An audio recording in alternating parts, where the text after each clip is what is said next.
दोन शब्द पूर्ण करून जय संविधान. नाही, फक्त दुरुस्ती करतो. मगाशी मी म्हणालो की मुख्यमंत्र्यांचा रिप्लाय घ्यायचा, रिप्लाय नाहीये, चर्चेत सहभाग घेणार. अध्यक्ष महोदय, भारतीय संविधानावर असं तुम्ही त्याचं मॅनेजमेंट करायला पाहिजे. तुम्ही मॅनेजमेंट करत नाही आणि विनाकारण मग इथे हंगामा करता, हे योग्य नाही आहे. नाही नाही नाही, असं नाही आहे. 4:15ला माझं उत्तर सुरू होणार होतं. मला वरचे सभागृहात उत्तर द्यायचंय. मला उत्तर द्यायचं. राहू दे नानासाहेब, आता काय तुम्ही असं. अध्यक्ष महोदय, भारतीय संविधानाच्या अमृत महोत्सवी वर्षामध्ये संविधानाचा गौरव करण्याच्या निमित्ताने या सभागृहाने 2 दिवस भारतीय संविधानावर चर्चा घेतली. या चर्चेमध्ये सन्माननीय सदस्य श्री अमित साटमजी, भास्करराव जाधवजी, अर्जुन खोतकरजी, विजय वडेट्टीवारजी, छगन भुजबळजी, रोहित पवारजी, नारायण कुचेजी, सुनील प्रभूजी, शरददादा सोनवणे, रमेश बोरनारेजी, अमीन पटेलजी, राजकुमार बडोलेजी, सन्माननीय जितेंद्र आव्हाडजी, सचिन कल्याण शेट्टीजी, सिद्धार्थ खरातजी, संजय गायकवाडजी, हेमंत भोगलेजी, शेखर निकमजी, सन्माननीय श्री अतुल भातखळकरजी, बाबासाहेब देशमुखजी, सुधीरभाऊ मुनगंटीवारजी, जयंतराव पाटीलजी आणि आमचे मित्र नानाभाऊ पटोलेजी या सन्माननीय सदस्यांनी याच्यामध्ये सहभाग घेतला. संविधानाच्या निर्मितीबद्दल, त्याच्या प्रक्रियेबद्दल, संविधानातल्या तरतुदीबद्दल वेगवेगळ्या प्रकारच्या चर्चा देखील या ठिकाणी झाल्या. काही चांगल्या गोष्टी देखील सांगण्यात आल्या. नानाभाऊंनी आत्ताच आम्हाला सल्ला दिला की कोणी याच्यावर राजकीय भाषण करू नये. नानाभाऊंनी अर्ध भाषण राजकीयच केलं, पण आम्हाला सल्ला दिला की राजकीय भाषण करू नका. पण आम्ही कमीत कमी राजकीय भाषण याच्यावर करणार आहोत. फक्त काही उत्तरं थोडी द्यावी लागतील तेवढीच देणार, बाकी संविधानावरच मला बोलायचं आहे. खरं तर भारताचं संविधान मी असं म्हणेन की जगातलं सर्वात चांगलं संविधान आहे.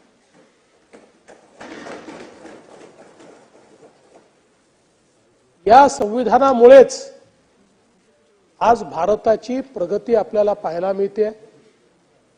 आपण जगातली 5वी सर्वात मोठी अर्थव्यवस्था झालो. लवकरच जगातली 3री सर्वात मोठी अर्थव्यवस्था होऊ. 2047 साली विकसित भारत आपल्याला पाहायला मिळेल. हे सर्व शक्य झालं ते केवळ आणि केवळ भारताच्या संविधानामुळे आणि संविधानाने जी व्यवस्था उभी केली त्यामुळे. आणि म्हणूनच या देशाचे प्रधानमंत्री माननीय नरेंद्र मोदीजी 2014 साली, 2019 साली, 2024 साली आपली शपथ घ्यायच्या आधी त्यांनी याच संविधानाची पूजा केली आणि सांगितलं की मला गीता, बायबल, कुराण या कुठल्याही धर्मग्रंथापेक्षा भारताचं सरकार चालवत असताना भारताची राज्यघटना ही अधिक महत्वाची आहे आणि त्या राज्यघटनेनुसारच या भारताचं सरकार मी चालवेल. आणि म्हणून आपण जर बघितलं तर खरं म्हणजे भारतीय संविधानाच्या या अमृत महोत्सवी वर्षामध्ये मी भारतीय संविधानालाही नमन करतो, संविधान सभेलाही नमन करतो आणि ज्यांचं सर्वाधिक कॉन्ट्रीब्युशन या संविधानाच्या निर्माणामध्ये आहे ते भारतरत्न डॉक्टर बाबासाहेब आंबेडकर यांना शतशः नमन करतो. या संविधानाने सामाजिक, आर्थिक आणि राजकीय क्रांती आणली, पण हे बाबासाहेबांनी बनवलेलं असल्यामुळे ही रक्तविरहित क्रांती या ठिकाणी झाली की ज्यामुळे एक मोठं परिवर्तन आपल्याला पाहायला मिळालं.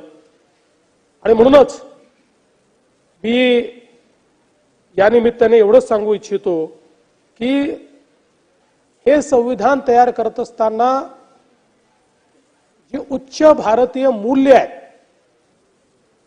त्या मूल्यांचा विचार करून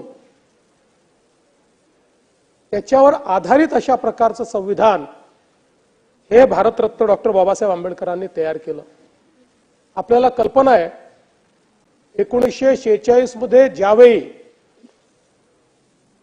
भारतीय स्वातंत्र्य चळवळ एका निर्णायकी अशा परिस्थितीमध्ये त्यांनी कॅबिनेट मिशन पाठवलं. या कॅबिनेट मिशन मध्ये 3 मंत्री होते, पेथिक लॅजवेन्स, स्टेफर्ड क्रिप्स आणि एव्ही अलेक्झांडर.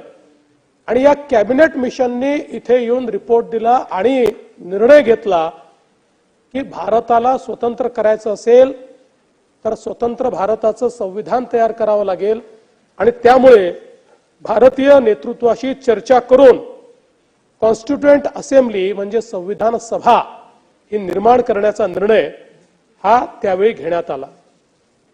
त्यापूर्वी आपल्याला माहिती आहे की गव्हर्नमेंट ऑफ इंडिया ऍक्ट 1935 1935 चा जो कायदा होता एक प्रकारचे संविधानच होतं, पण ते इंग्रजी राज्य चालवण्याकरता आणि ते राज्य चालवण्यात भारतीयांचा सहभाग असला पाहिजे अशा पद्धतीनं तयार केलेलं ते संविधान होतं.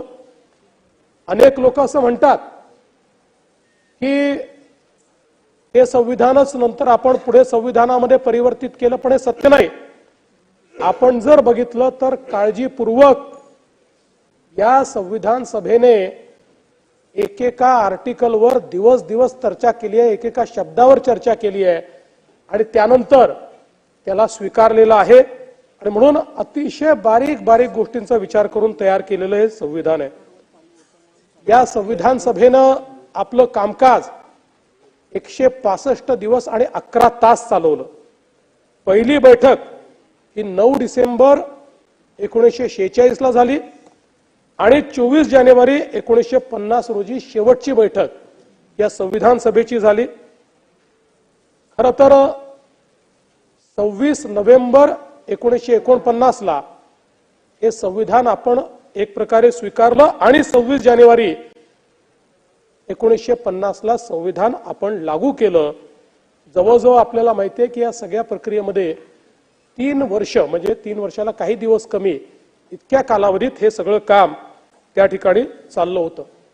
जगाच्या पाठीवर जेवढी संविधान आहेत त्या संविधानांमध्ये सर्वाधिक प्रदीर्घ काळ ज्या कॉन्स्टिट्युएंट असेंब्लीने काम केलेलं आहे, ज्या संविधान सभेने काम केलेलं आहे ती ही भारताची संविधान सभा होती की ज्यांनी अशा प्रकारचं आपलं हे संविधान या ठिकाणी निर्माण केलं. या कॉन्स्टिट्युएंट असेंब्लीमध्ये 389 सदस्य होते. त्यातले 292 सदस्य हे प्रॉव्हिन्शियल असेंब्लीतनं निवडून आले होते. 93 सदस्य हे जे काही आपल्या संस्था होत्या त्या संस्थानिकांचे होते आणि 4 जण हे चीफ कमिशनर अशा नावाचे जे कॉन्स्टिट्युएन्सी ती त्यातनं निवडून आले होते. त्यानंतर आपल्याला कल्पना आहे की पाकिस्तान स्वतंत्र झाल्यानंतर पाकिस्तानची संविधान सभा वेगळी झाली आणि आपली संविधान सभा त्या ठिकाणी वेगळी झाली. खरं म्हणजे भारतरत्न डॉक्टर बाबासाहेब आंबेडकर पहिल्यांदा या संविधान सभेकरता मुंबईतनं निवडणूक लढले. त्यांना आपण निवडून येऊ दिलं नाही. मग ते बांगलादेशमध्ये त्यांच्याकरता, बांगलादेश नाही तेव्हा भारत अखंड होता, त्या ठिकाणी मंडल नावाचे एक निवडून आलेले प्रतिनिधी होते. त्यांनी डॉक्टर बाबासाहेब आंबेडकरांकरता आपली जागा रिकामी केली. डॉक्टर बाबासाहेब आंबेडकर त्या ठिकाणी निवडणूक लढले पण दुर्दैवाने निवडून आले, पण दुर्दैवाने ती जी असेंब्ली आहे ती बांगलादेशमध्ये गेली, त्यांना ती सोडावी लागली आणि म्हणून पुन्हा इकडे येऊन आणि मग त्यांना नॉमिनेशन पद्धतीनं त्या ठिकाणी कॉन्स्टिट्युएंट असेंब्लीमध्ये जावं लागलं. हा इतिहास देखील आपण बघितलेला आहे. 9 डिसेंबर 1946 ला जेव्हा कॉन्स्टिट्युएंट असेंब्लीचं पहिलं अधिवेशन झालं, या पहिल्या अधिवेशनाची सुरुवात वंदे मातरम या गीतानेच कॉन्स्टिट्युएंट असेंब्लीने केली. त्यामुळे ही जी पद्धत आपल्याकडे आहे ही संविधान सभेपासूनची पद्धत आहे की वंदे मातरमने त्याची सुरुवात केली आणि आचार्य कृपलानी यांनी पहिलं भाषण या संविधान सभेमध्ये केलं होतं. या संविधान सभेने एक मसुदा लेखन समिती म्हणजे ड्राफ्टिंग कमिटी तयार केली आणि या ड्राफ्टिंग कमिटीचं नंतर चेअरमन पद हे भारतरत्न डॉक्टर बाबासाहेब आंबेडकरांकडे आलं आणि या कमिटीने 4 नोव्हेंबर 1948 रोजी अंतिम मसुदा त्या ठिकाणी सादर केला. खरं म्हणजे आपल्याला कल्पना आहे की या कमिटीमध्ये 7 जण होते. त्यातल्या कोणी राजीनामा दिला, कोणी वारलं, कोणी आजारी पडलं, कोणी बाहेर गेलं. त्यामुळे प्रॅक्टिकली आपण जर विचार केला तर एकट्या बाबासाहेब आंबेडकरांनी हा बहुतांश ड्राफ्ट तयार केला आणि तो संविधान सभेपुढे मांडलेला आहे. आणि म्हणूनच आपण ज्यावेळेस डॉक्टर बाबासाहेब आंबेडकरांना भारतीय संविधानाचे शिल्पकार म्हणतो, संविधान सभा तर 300 लोकांची होती, पण त्या संविधान सभेतलं सर्वात महत्वाचं काम ड्राफ्टिंगचं, ड्राफ्टिंग कमिटीचे चेअरमन म्हणून जे कार्य भारतरत्न डॉक्टर बाबासाहेब आंबेडकरांनी केलंय तितकं अद्वितीय आहे की त्यामुळेच ते भारतीय संविधानाचे शिल्पकार आहेत. माझी आत्मकथा या आत्मचरित्रामध्ये डॉक्टर बाबासाहेब आंबेडकर म्हणतात, घटना सभेत शिरतेवेळी अस्पृश्य समाजाचे हितसंबंध रक्षणाच्या पलीकडे कोणताही दुसरा हेतू माझ्या मनात नव्हता. घटना सभेतील अत्यंत महत्वाची कार्ये करण्यासाठी माझी निवड करण्यात येईल याची मला चुकून कल्पना देखील नव्हती. मसुदा कमिटीत मला घेण्यात आले तेव्हा आश्चर्य वाटले, पण मसुदा समितीचे अध्यक्ष पद जेव्हा मिळाले तेव्हा माझ्या आश्चर्याचा कळस झाला. देशाची सेवा करण्याची संधी मला मिळाली त्याबद्दल मी आभार व्यक्त करतो. आणि आपण जर संपूर्ण संविधान बघितलं तर वंचितांचे हक्क त्या ठिकाणी अबाधित ठेवण्याकरता आलेल्या बाबासाहेबांनी या संविधानात केवळ वंचिताचा विचार केला नाही, तर भारतातल्या प्रत्येक व्यक्तीचा, प्रत्येक जातीचा, प्रत्येक धर्माचा, प्रत्येक भाषेचा, प्रत्येक संस्काराचा, प्रत्येक संस्कृतीचा विचार केला. आणि म्हणून एक अत्यंत सर्वसमावेशक अशा प्रकारचं हे संविधान आपल्याला त्या ठिकाणी बाबासाहेबांच्या माध्यमातून मिळालं. 1949 साली जे संविधान आपल्याला मिळालं आणि 50 साली जे आपण लागू केलं त्यामध्ये सुरुवातीच्या काळामध्ये संविधानाची उद्देशिका होती. त्या उद्देशिकेमध्ये आपल्याला माहिती आहे की नंतर बरेच बदल झाले. 22 पार्ट मध्ये हे संविधान होतं, 395 आर्टिकल होते आणि 8 शेड्यूल होते. आता याच्यामध्ये बदल झालेला आहे. आता 25 भाग झालेले आहेत, 448 आर्टिकल झालेले आहेत आणि 12 शेड्यूल याच्यामध्ये झालेले आहेत. जवळपास मसुद्याच्या वेळी संविधानामध्ये सगळ्यांनी मिळून 7635 सुधारणा सुचवल्या होत्या. त्यापैकी 2473 सुधारणा या टेबल झाल्या आणि स्वीकारण्यात आल्या. आणि म्हणूनच आता हे जे संविधान आहे या संविधानामध्ये संविधान बनल्यानंतर 106 सुधारणा आपण केलेल्या आहेत आणि वेगवेगळ्या वेळी या सुधारणा झाल्या आहेत. याच्यामध्ये अलीकडच्या काळच्या ज्या महत्वाच्या सुधारणा आहेत त्यामध्ये 101वी सुधारणा ही जीएसटीची आहे, 102वी सुधारणा ओबीसी आयोगाला संवैधानिक दर्जा देण्याची आहे, 103वी सुधारणा आर्थिक मागास आरक्षणाची आहे, 104वी सुधारणा एससी एसटी करता संसद आणि विधानसभेतील जागांना मुदतवाढ देण्याची आहे, 105वी सुधारणा ही ओबीसी तयार करण्याचे अधिकार राज्यांना देण्याची आहे, 106वी सुधारणा महिलांना 33% संसदेत आणि विधानसभेत आरक्षण देण्याची आहे. मोदी साहेबांच्या काळात झालेल्या या सुधारणा जर आपण बघितल्या तर या देशाला दिशा देणाऱ्या अशा प्रकारच्या सुधारणा ज्या झालेल्या आपल्याला पाहायला मिळतात. भारतीय संविधानाचं जे हस्तलिखित तयार करण्यात आलं त्याच्यामध्ये जवळपास 90,000 शब्द आहेत. प्रेम बिहारी नारायण रायजादा यांनी कॅलिग्राफीने ते लिहिलेलं आहे. ही जी मूळ प्रत आहे हँड रिटन आहे, कॅलिग्राफीने लिहिलेली प्रत आहे. त्याकरता त्यांना 6 महिने लागले आणि नंदलाल बोस यांनी त्याच्या सजावटीचं काम केलंय.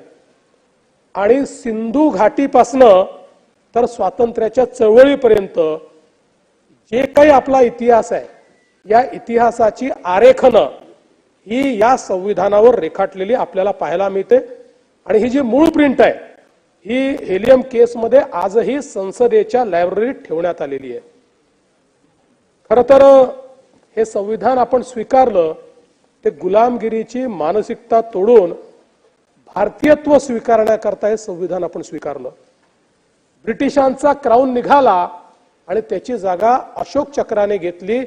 हा महत्वाचा बदल या संविधानाने या ठिकाणी केला.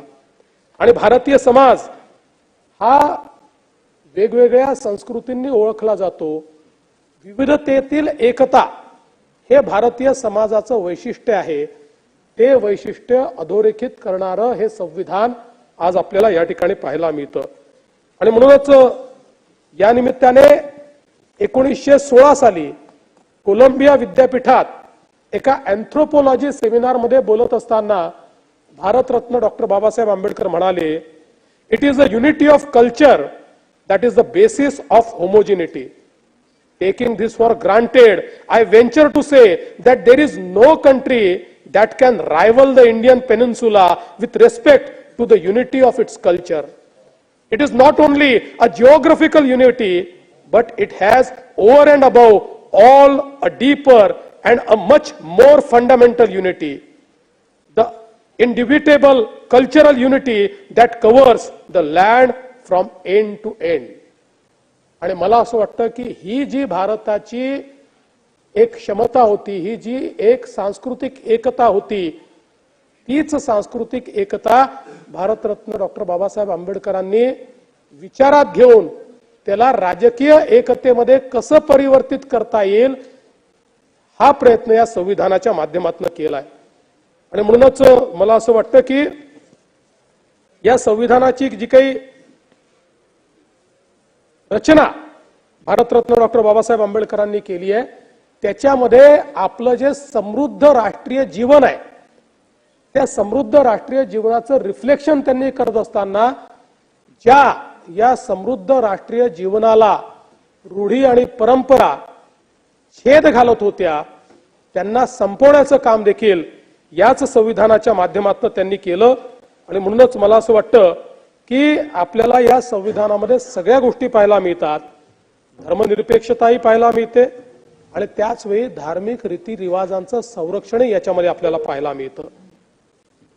या संविधानामध्ये शाश्वत भारताचा आत्मा देखील आपल्याला पाहायला मिळतो आणि पर्यावरणाच्या प्रति शाश्वत दृष्टिकोन देखील याच संविधानामध्ये आपल्याला पाहायला मिळतो. मानवी जीवनाच्या मुक्तीचा जो काही क्षण आहे तिथपर्यंत मानवी जीवनात ज्या ज्या गोष्टी घडतात त्या प्रत्येक गोष्टीला डिग्निटी मिळाली पाहिजे अशा प्रकारचा प्रयत्न करणारं हे संविधान आपल्याला या ठिकाणी पाहायला मिळतं. खरं तर आपल्याला याची कल्पना आहे की भारत हा सांस्कृतिक दृष्ट्या नेहमी एक राहिलेला आहे. आपण जर भारताचा इतिहास बघितला तर राजे बदलले.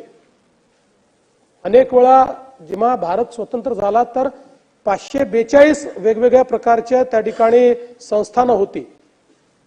ही संस्थानं ही राजकीय व्यवस्था होती, सांस्कृतिक व्यवस्था नव्हती. सांस्कृतिक व्यवस्थेत दक्षिणेपासून उत्तरेपर्यंत आणि पूर्वेपासून पश्चिमेपर्यंत भारत नेहमीच एक राहिला. आपल्या संस्कृती, आपल्या प्रथा, परंपरा ते ज्याला सुप्रीम कोर्टाने हिंदू वे ऑफ लाईफ म्हटलेलं आहे, ज्याला सिंधू संस्कृती म्हटलेलं आहे. ही सिंधू संस्कृती, ही भारतीय जीवन पद्धती, राजकीय नेते बदलले, राजकीय राजे बदलले, अनेक वेळा खंडखंडामध्ये भारताचं राजकीय नेतृत्व गेलं, पण समाज मात्र एक राहिला, त्यांच्या परंपरा एक राहिल्या, त्यांच्यातला पारस्परिक भाव एक राहिला.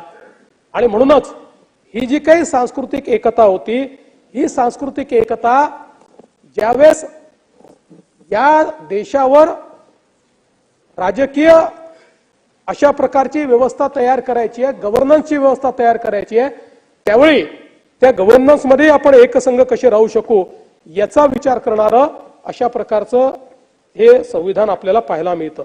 आणि म्हणूनच याच्यातली सगळ्यात महत्वाची काय असेल तर या संविधानाची उद्देशिका आहे. जी उद्देशिका अगदी कमी शब्दामध्ये भारताची नीती काय आहे, भारताचा विचार काय आहे, भारत कशा पद्धतीने चालला पाहिजे आपल्याला सांगते. आणि ती संवैधानिक उद्देशिका ही भारतरत्न डॉक्टर बाबासाहेब आंबेडकर सांगत नाहीयेत, ही भारताची लोकसभा किंवा संसदही सांगत नाही आहे. हे कोण सांगताय? ही उद्देशिका सांगते आम्ही भारताचे लोक. ही उद्देशिका आपली आहे, भारताच्या लोकांची उद्देशिका आहे. आम्ही भारताचे लोक, भारताचे एक सार्वभौम समाजवादी धर्मनिरपेक्ष लोकशाही गणराज्य घडवण्याचा व त्याच्या सर्व नागरिकास सामाजिक आर्थिक राजनैतिक न्याय, विचार, अभिव्यक्ती, विश्वास, श्रद्धा व उपासना यांचे स्वातंत्र्य, दर्जा आणि संधीची समानता निश्चितपणे प्राप्त करून देण्याचा आणि त्या सर्वांमध्ये व्यक्तीची प्रतिष्ठा व राष्ट्राची एकता व एकात्मता याचं आश्वासन देणारी बंधुता प्रवर्धित करण्याचा संकल्पपूर्वक निर्धार करून आमच्या संविधान सभेत 26 नोव्हेंबर 1949 रोजी याद्वारे हे संविधान अंगीकृत आणि अधिनियमित करून स्वतः प्रती अर्पण करतोय.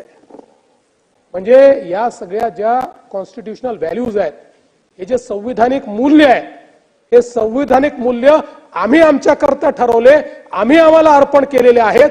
आणि म्हणून हे संवैधानिक मूल्य जोपासण्याची जबाबदारी आज आमची आहे, ही आपली जबाबदारी आहे. आज आपण बघा याच्यामध्ये व्हॅल्यूज कुठल्या आल्या? पाश्चिमात्य राष्ट्रातल्या व्हॅल्यूज नाही आहेत. या संविधानामध्ये सर्वाधिक जोर जर भारतरत्न डॉक्टर बाबासाहेब आंबेडकरांनी दिला असेल तर तो बंधुतेवर दिलाय. बंधुता आपण बघा ठिकठिकाणी बंधुता हा शब्द आपल्याला, फ्रॅटर्निटी हा शब्द आपल्याला पाहायला मिळतो. हे तत्वज्ञान कुठलं आहे? हे भगवान गौतम बुद्धांचं तत्वज्ञान आहे. गौतम बुद्धांच्या तत्वज्ञानामध्ये जी बंधुता सांगितलेली आहे किंवा सनातन विचारामध्ये जे वसुधैव कुटुंबकम सांगितलेलं आहे, तो विचार खऱ्या अर्थानं या संविधानामध्ये आपल्याला त्या ठिकाणी पाहायला मिळतो. आणि म्हणूनच सर्वाधिक महत्व त्यांनी बंधुतेला या ठिकाणी दिलेलं आहे. पण त्याच वेळी न्याय, समानता, स्वातंत्र्य या सगळ्या गोष्टी हा खरं आपल्या संविधानाचा पाया आहे. प्रत्येक व्यक्तीची प्रतिष्ठा आणि सन्मान. समानता म्हणजे काय? संधीची समानता आहे. कुठल्याही व्यक्तीला जात, धर्म, पंथ याच्या आधारावर संधी मिळणार नाही. संधीची समानता या ठिकाणी त्यांनी दिली. आणि खऱ्या अर्थानं प्रत्येकाची डिग्निटी ही राहिली पाहिजे, अशा प्रकारचा प्रयत्न या संविधानाच्या माध्यमातून त्यांनी या ठिकाणी केल्याचं आपल्याला पाहायला मिळत आहे. आज खरं म्हणजे आपण जर बघितलं तर या ठिकाणी डॉक्टर बाबासाहेब आंबेडकर म्हणाले होते, मला या संविधानातून केवळ राजकीय लोकशाही नको आहे, तर सामाजिक आणि आर्थिक लोकशाही देखील या संविधानातून आली पाहिजे. आणि हे तत्व मी फ्रेंच चळवळीतनं घेतलेलं नाही, तर भगवान गौतम बुद्धांच्या तत्वज्ञानातनं घेतलेलं आहे, हे या ठिकाणी त्यांनी सांगितलं. आपण जर बघितलं, जसं मी आधी सांगितलं की नंदलाल बोस यांनी भारतीय संविधानाच्या मूळ हस्तलिखित प्रतीचं सुशोभीकरणाचं काम केलं. त्याच्यामध्ये सुशोभीकरण कसं करण्यात आलेलं आहे? भारतीय कला, भारतीय संस्कृती, भारतीय मूल्य सांगणारी आरेखने, महाभारत, रामायण, भगवान गौतम बुद्ध, भगवान महावीर, धर्मचक्र, छत्रपती शिवाजी महाराज हे सगळे आमच्या संविधानाच्या मूळ प्रतीमध्ये त्या ठिकाणी आढळतात. संविधानाच्या मूळ प्रतीत आढळतात. म्हणजे हे सगळं वापरत असताना त्याच्या पाठीमागचा हेतू काय आहे? केवळ सुशोभीकरण हा त्याचा उद्देश नाही आहे, तर भारतीय संस्कृती आणि भारतीय पारंपरिक ज्ञान या दोन गोष्टीचा सन्मान करणारं हे संविधान आहे. हे कोणाकडनं उचलेगिरी करून आणलेलं नाही आहे, तर यातलं मूळ तत्व हे आमचं आहे. आणि म्हणून याच्यामध्ये शिंग असलेला बैल हे सिंधू संस्कृतीचं त्या ठिकाणी एक प्रकारचं दर्शन घडवतो, कारण त्याचा सिंबॉल हे शिंग असलेला बैल आहे. मोंजोदाडोची आपली जी प्राचीन परंपरा आहे ती याच्यामध्ये पाहायला मिळते. गुरुकुलची चित्र ही एक संपन्न शैक्षणिक परंपरा या संविधानात दाखवते. लंकेतनं सीतेची सुटका देखील या संविधानाच्या मूळ प्रतीमध्ये दाखवलेली आहे आणि ती याकरता दाखवलेली आहे की त्यातनं आम्हाला नारी सन्मानाकरता या संविधानाचा वापर करायचा आहे हे त्यातनं अभिप्रेत करण्यात आलेलं आहे. आणि जिथे डायरेक्टिव्ह प्रिन्सिपल्स ऑफ स्टेट पॉलिसीचा चॅप्टर आहे तिथे गीतोपदेश, गीतेचा उपदेश देखील याच संविधानात दाखवण्यात आलेला आहे. आणि म्हणून या तत्वांवर उभं राहिलेलं हे संविधान आहे. या संविधानानं आपल्याला दिलेली सगळ्यात मोठी जर कुठली ठेव असेल तर ती लोकशाही आहे. आणि ही लोकशाही जेव्हा आपण रामराज्याची चर्चा करतो, महात्मा गांधी नेहमी म्हणायचे की आपल्याला रामराज्य आणायचंय. रामराज्य आणायचा अर्थ काय आहे? रामराज्य आणायचा अर्थ असा आहे, समाजातला शेवटचा जो व्यक्ती आहे त्या शेवटच्या व्यक्तीचंही राजा जेव्हा ऐकतो, राजा जेव्हा भेदभाव करत नाही त्याला रामराज्य म्हणतात. समाजातल्या प्रत्येक व्यक्तीला समानतेने जगवतो त्याला रामराज्य म्हणतात. समाजातल्या छोट्या छोट्या लोकांना एकत्रित करून त्यांच्यातलं पौरुष जागृत करून जेव्हा त्यांना शक्ती राजा देतो त्याला रामराज्य म्हणतात. ते रामराज्य. आणि खरं म्हणजे अनेक लोक लोकशाही सांगतात तिकडनं आली तिकडनं आली, पण ही लोकशाही या भारतातलीच, या भारतामध्ये कुठल्याही देशापेक्षा आधी लोकशाही होती.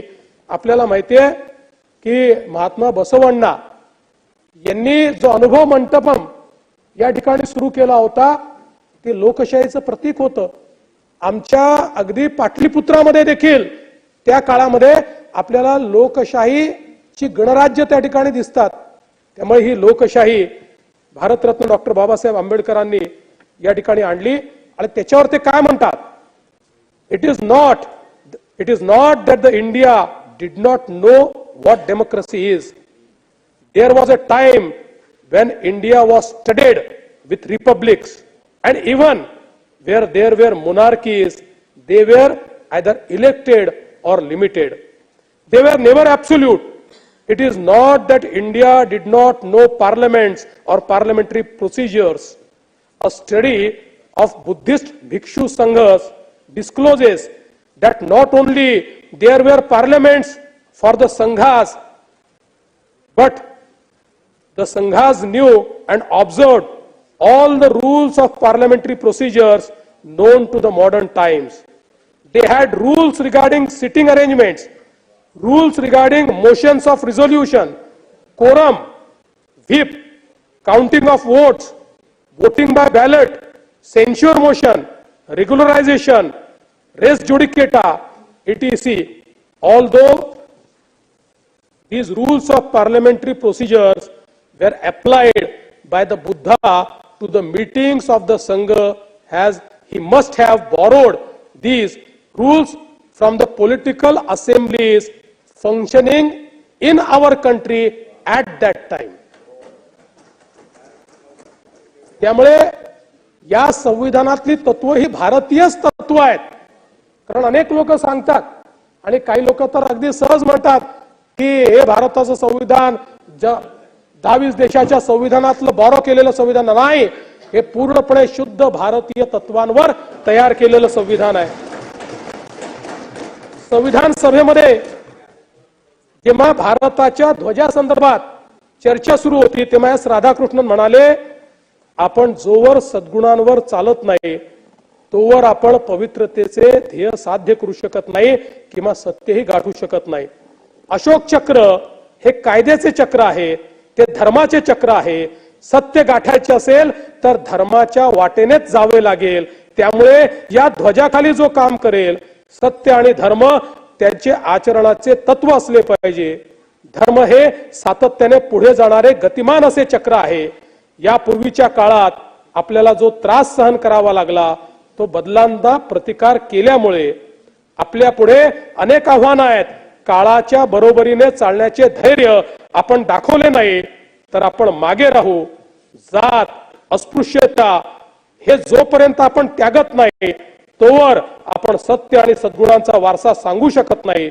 हे चक्र आपल्याला हेच सांगते की एका ठिकाणी थांबलो तर मृत्यू आहे. ते चक्र सतत फिरत राहिले तर तिथेच जीवन आहे. आणि मला असं वाटतं यानंतर आपण हे अशोक चक्र आपल्या ध्वजावर त्या ठिकाणी स्वीकारलेलं आहे. आणि ही जी भारतीय जीवन पद्धती आहे ही पद्धती देखील या ठिकाणी संविधानाचा आत्मा आहे. आणि म्हणूनच ही जी काही जीवन पद्धती आहे या पद्धतीला त्या ठिकाणी स्थान दिल्यामुळे अनेकांना ते खुपलं. आणि आपल्या अंतिम भाषणामध्ये भारतरत्न डॉक्टर बाबासाहेब आंबेडकर असं म्हणाले, विशेषतः कम्युनिस्ट पार्टी आणि समाजवादी पार्टीच्या संदर्भात, की दोन घटकांनी या संविधानावर टीका केली. एक कम्युनिस्ट पार्टी आणि दुसरी समाजवादी पार्टी. ते का टीका करतात? हे संविधान खरोखरच वाईट आहे म्हणून? मी स्पष्टपणे सांगेन की असे नाही. कम्युनिस्टांना या संविधानातून हुकुमशाही अपेक्षित होती, पण आपले संविधान सांसदीय लोकशाहीचा पुरस्कार करते म्हणून ते टीका करतात. समाजवाद्यांना दोन गोष्टी हव्या होत्या. त्यांना खासगी मालमत्तेचे राष्ट्रीयकरण किंवा सामाजिकीकरण हवे होते, तेही कोणती नुकसान भरपाई न देता. आणि दुसरी गोष्ट म्हणजे त्यांना संविधानातील मूलभूत अधिकार परिपूर्ण आणि कोणत्याही मर्यादेशिवाय हवे होते. कारण त्यांचा पक्ष सत्तेत येऊच शकला नाही तर राज्य उलथवून टाकण्याचे स्वातंत्र्य त्यांना मिळेल आणि म्हणून त्यांनी या ठिकाणी विरोध केला. नाना भाऊ, हीच परिस्थिती आता आहे. हो, तुम्ही बघा काय याच्यापेक्षा वेगळं चाललेलं आहे. देशाच्या सर्व संस्थांना त्या ठिकाणी कलंकित करायचं, त्याच्यावर बोटं उचलायची, त्या संस्थांना एक प्रकारे अराजकाकडे न्यायचं, हे जे काही चाललेलं आहे की आपल्याला सत्तेत येता येत नाही तर अशा पद्धतीनं देशाच्या संस्था बदनाम करायच्या. या संस्था जेव्हा आपण बदनाम करतो तेव्हा नानाभाऊ या संविधानावर आपण अविश्वास दाखवतो. कारण या संविधानाने त्या संस्था तयार केलेल्या आहेत आणि इतक्या बळकट तयार केलेल्या आहेत की कोणीही या संस्था तोडू शकणार नाही, मोडू शकणार नाही. मी पुढे सांगणार आहे कशा प्रकारे मोडण्या तोडण्याचा प्रयत्न केला तरीही या संविधानानं त्या संस्थांना कोणाला हात लावू दिला नाही. त्यामुळे कोणीही जन्माला आलं तरीही या संविधानाने तयार केलेल्या संस्था त्याचं काही वाकड होऊ शकत नाही, हे आपण लक्षात घेतलं पाहिजे. खरं म्हणजे या संविधानामध्ये महत्वाच्या गोष्टी काय आहेत तर त्याच्यामध्ये या संविधानाने आणि जे भारतरत्न डॉक्टर बाबासाहेब आंबेडकरांना सर्वाधिक प्रिय या संविधानातलं जर काही असेल तर मूलभूत हक्क. हे जे मूलभूत हक्क आपल्याला देण्यात आलेले आहेत, वारंवार आपल्या भाषणामध्ये ते उल्लेख करतात या मूलभूत हक्कांचा. आणि म्हणून हे जे मूलभूत हक्क आहे, मी सगळ्या हक्कांमध्ये जाणार नाही, पण आर्टिकल 14 कायद्यासमोर समानता, आर्टिकल 15 धर्म, जात, लिंग किंवा जन्मस्थान यावरून भेदभाव करता येणार नाही, आर्टिकल 16 सार्वजनिक सेवा योजनांच्या बाबतीत समान संधी, आर्टिकल 19 अभिव्यक्तीचे स्वातंत्र्य. आता आपण जर बघितलं तर भारतरत्न डॉक्टर बाबासाहेब आंबेडकरांनी 15 मध्ये आर्टिकल 15 मध्ये धर्म, जात, लिंग किंवा जन्मस्थान यावरून भेदभाव करता येणार नाही असं सांगितलं. पण त्याच्या सब आर्टिकल मध्ये 15.4 आणि 15.5 मध्ये त्यांनी काय सांगितलं? त्यांनी सांगितलं की एखादा समाज जर मागे राहिला असेल तर त्या समाजाकरता त्याला पुढे आणण्याकरता शैक्षणिक आरक्षण देण्याची तरतूद ही भारतरत्न डॉक्टर बाबासाहेब आंबेडकरांनी याच्यामध्ये ठेवली. याचं कारण काय आहे? संधीची समानता आपण ज्यावेळेस म्हणतो, या आपल्या संविधानाने आपल्याला संधीची समानता दिली. संधीची समानता आपण म्हणतो, याचा अर्थ काय आहे? याचा अर्थ ज्यांच्यावर वर्षानुवर्ष अन्याय झाला आहे, ज्यांना कुठल्याही प्रकारचे त्या ठिकाणी लाभ मिळालेले नाहीत, त्यांना वर्षानुवर्ष जे सोन्याचा चमचा घेऊन जन्माला आले आहेत, त्यांच्या समोर पहिल्याच दिवशी कॉम्पिटिशन करायला लावली तरी अनफेअर कॉम्पिटिशन असेल. संधीची समानतेचा अर्थ असतो लेवल प्लेइंग फील्ड. सगळ्यांना समान दर्जाला आणून मग त्यांच्यात कॉम्पिटिशन करणं. आणि म्हणून डॉक्टर बाबासाहेब आंबेडकरांनी सांगितलं अफर्मेटिव्ह ऍक्शन.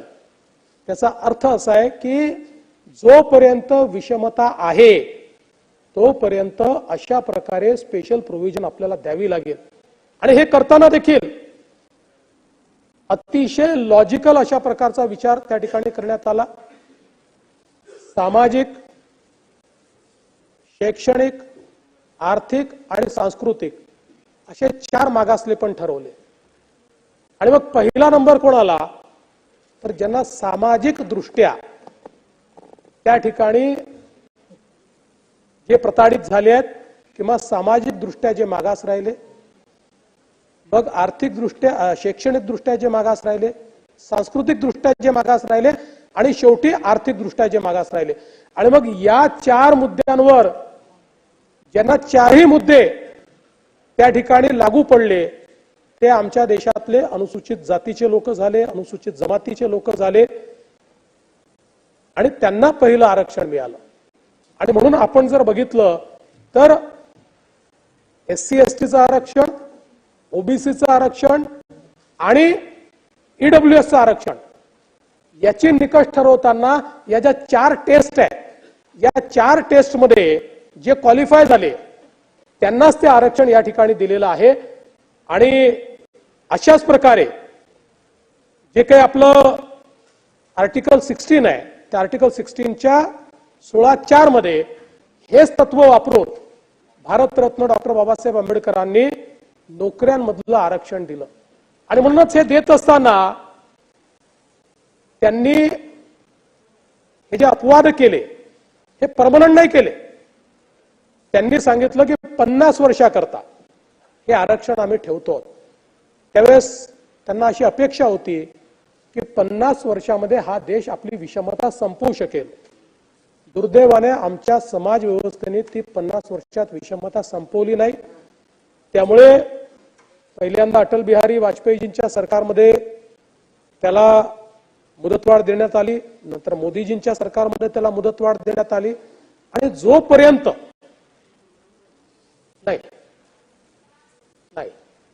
जोपर्यंत ही विषमता आहे तोपर्यंत आम्ही संधीची समानता हा जो काही आमचं संवैधानिक मूल्य आहे त्या मूल्याप्रती सगळे समान स्तरावर येऊ शकत नाही. आणि म्हणून तोपर्यंत हे आरक्षण कायमच ठेवावं लागेल हे देखील या निमित्ताने आपण सगळ्यांनी मान्य केलं पाहिजे. आर्टिकल 19 मध्ये अभिव्यक्तीचं स्वातंत्र्य दिलंय. माझा एक मित्र परदेशात गेला आणि परदेशात गेल्यावर त्यांनी सांगितलं आमच्याकडे अभिव्यक्तीचं स्वातंत्र्य आहे, आम्ही चौकात उभं राहून देशाच्या पंतप्रधानाबद्दल देखील बोलू शकतो, आमच्याकडे काही अडचण नाही आहे. समोरच्याने त्याला अतिशय मजेशीर उत्तर दिलं. तो असं म्हणाला, in our country we have total freedom of speech but we do not guarantee freedom after the speech.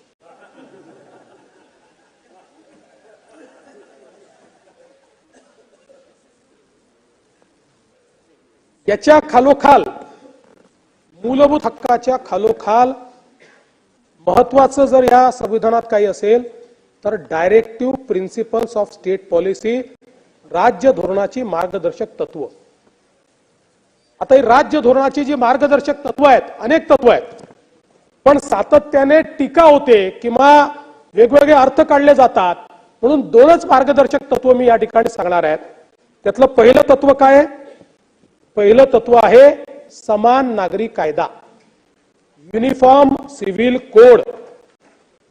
Bharat Ratna doctor Babasaheb आंबेडकरांनी डायरेक्टिव्ह प्रिन्सिपल ऑफ स्टेट पॉलिसीच्या कलम 44 मध्ये प्रत्येक राज्यावर ही जबाबदारी टाकली आहे की त्या राज्याने युनिफॉर्म सिव्हिल कोड आणला पाहिजे, समान नागरी कायदा आणला पाहिजे, नागरिकांना भारताच्या राज्य क्षेत्रात सर्वत्र एकरूप समान नागरी संहिता लाभावी यासाठी राज्य प्रयत्नशील राहील, हा समान नागरिक कायदा आहे. दुसरं कलम काय आहे? कलम 48 त्याच्यामध्ये कृषी व पशुसंवर्धन याची सुसूत्र व्यवस्था लावणे, आधुनिक व शास्त्रीय रीतीने कृषी व पशुसंवर्धन याची सुसूत्र व्यवस्था लावण्यासाठी राज्य प्रयत्नशील राहील आणि विशेषतः गायी व वासरे, इतर दुभती व झुपण्याची गुरे यांच्या जातीचे जतन करणे व त्या सुधारणे तसेच त्यांच्या कत्तलीस मनाई करणे याकरता उपाययोजना करेल. हे तत्व जे आहे भारतरत्न डॉक्टर बाबासाहेब आपण जो संपूर्ण गोवंश हत्या बंदीचा कायदा केला, हा कायदा भारतरत्न डॉक्टर बाबासाहेब आंबेडकरांनी आपल्या राज्याला किंवा प्रत्येक राज्याला या देशातल्या तशा प्रकारचा डायरेक्टिव्ह दिला. ही आपली जबाबदारी आहे. जर एखाद्या राज्याने केला नसेल तर ती जबाबदारी त्या राज्याने ती पार पाडलेली नाही आहे. आणि म्हणून मला असं वाटतं की ज्यावेळेस याच्यावर टीका केली जाते त्यावेळेस त्यांनी संविधानच वाचलेलं नाही. हा अतिशय महत्वाचा विषय यामध्ये आपल्याला पाहायला मिळतो. अनेक गोष्टी आहेत, मी सगळ्या गोष्टींमध्ये जाणार नाही. एक महत्वाचं टूल डॉक्टर बाबासाहेब आंबेडकरांनी आपल्याला दिला आणि तो म्हणजे writ jurisdiction. Doctor Babasaheb Ambedkar असं म्हणतात की या घटनेचे एखादे कलम माझ्या हृदयाच्या जवळ असेल तर ते म्हणजे कलम 32. या कलमाप्रमाणे कोणत्याही मूलभूत हक्काची पायमल्ली झाली तर कोणत्याही नागरिकाला थेट सुप्रीम कोर्टात किंवा हायकोर्टात दाद मागता येईल.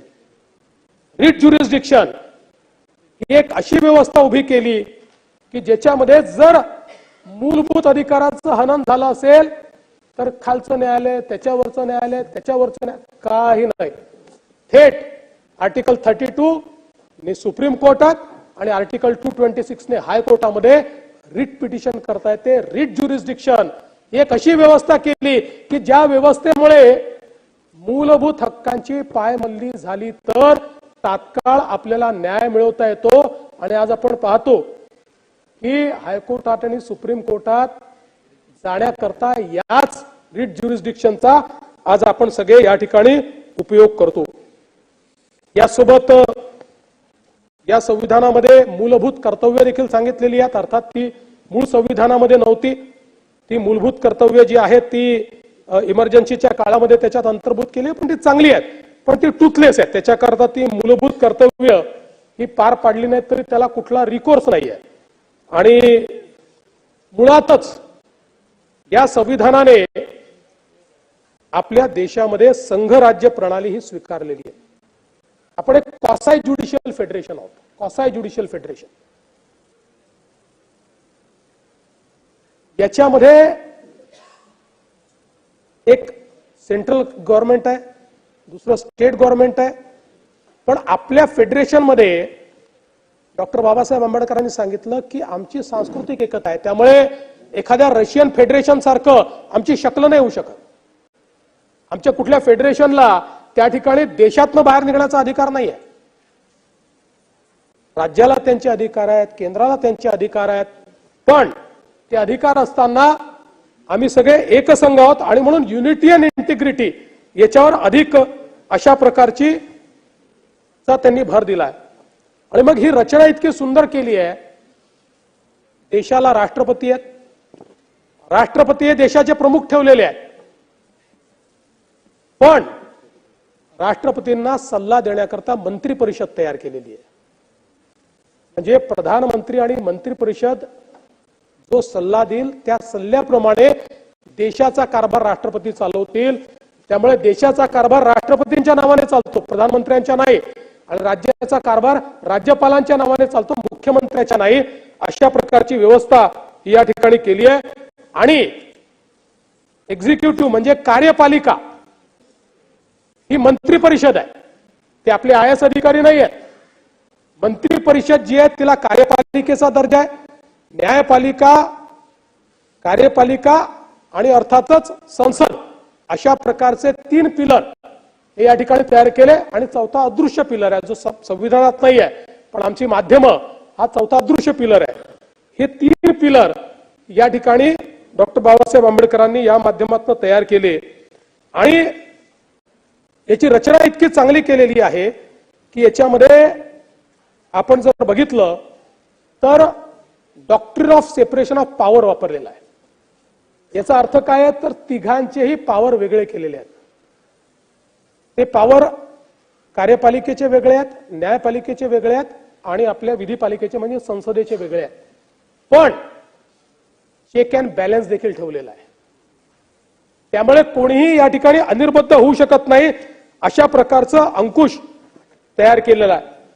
राज्य कारभार चालवण्याची जबाबदारी मंत्रिमंडळाची आहे पण त्याच्यावर अंकुश ठेवण्याकरता संसद तयार करण्यात आलेली आहे. त्यामुळे मंत्रिमंडळे निरंकुश काम नाही करू शकत.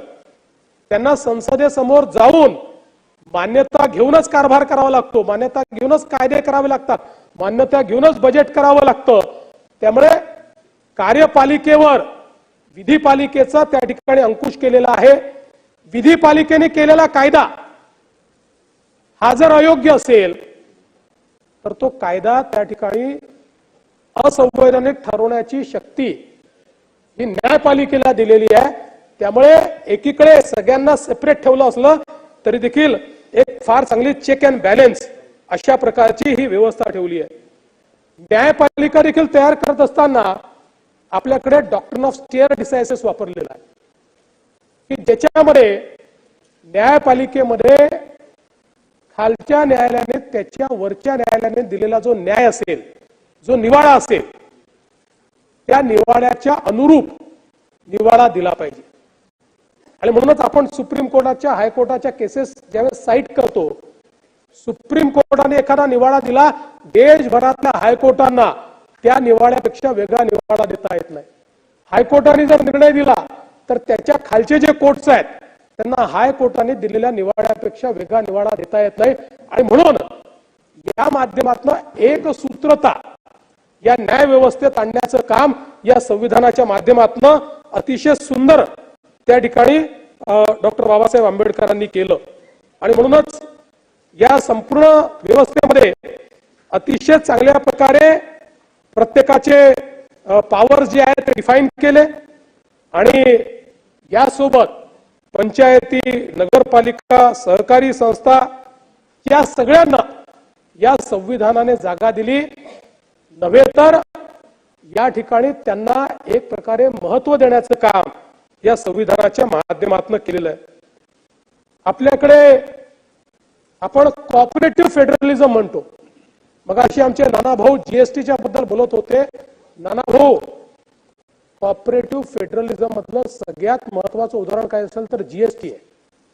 याचं कारण काय आहे तर एक देश एक कर आपण केला. हा कर करताना कायदा केंद्राने केला तरी 2/3 राज्यांनी तो रेटिफाय केला आणि सगळ्या राज्यांनी एकत्रित येऊन त्याची काउन्सिल तयार केली.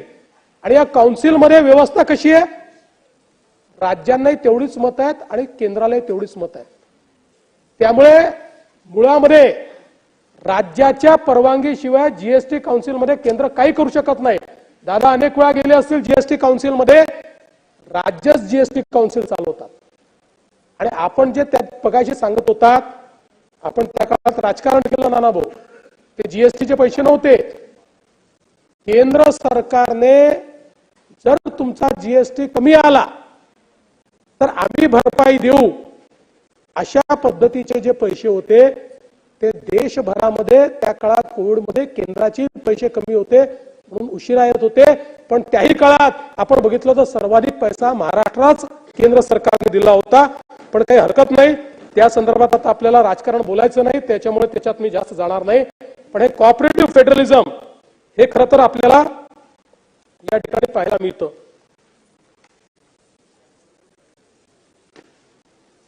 आज आपण बघितलं तर अनेक म्हणजे तुम्ही विचार करा की किती दूरदृष्टी होती भारतरत्न डॉक्टर बाबासाहेब आंबेडकरांकडे.